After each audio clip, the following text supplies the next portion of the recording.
Achashverosh. Je suis à l'époque d'Achashverosh, Assuérus. Lui, Assuérus. Bayamim Ahem Keshevet Amelech Achashverosh Akisi Malchuto. En ces temps-là, lorsque le roi Achashverosh, était assis sur le trône royal.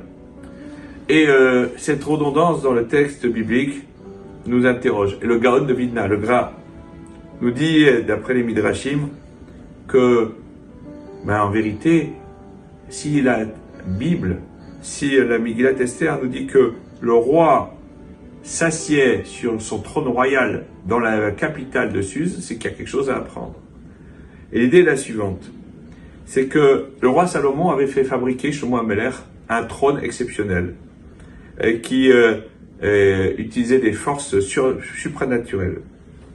Lorsque le pharaon Necho a ramené ce trône comme butin de guerre en Égypte, il a tenté de monter dessus.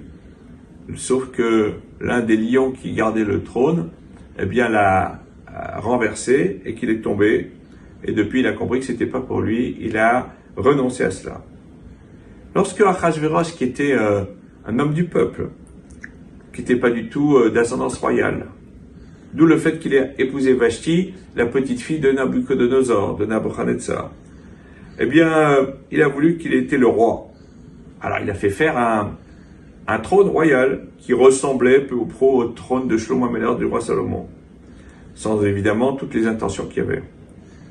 Et il se trouve que les artisans spécialisés pour pouvoir fabriquer ce trône se trouvaient dans une petite ville de l'Empire qui s'appelait Shushan, Suse. Et c'était pas du tout la capitale à ce moment-là. Lorsque le travail a été terminé, après 3 ans de travail, le trône était trop lourd, trop imposant pour être déplacé. Qu'a fait Achashverosh? Il a déplacé sa capitale à Suse. Et nos maîtres nous disent que Hachem lui a fait rentrer au Arshtout un vent de bêtises pour qu'il décide que désormais la capitale serait Shushan, Suse.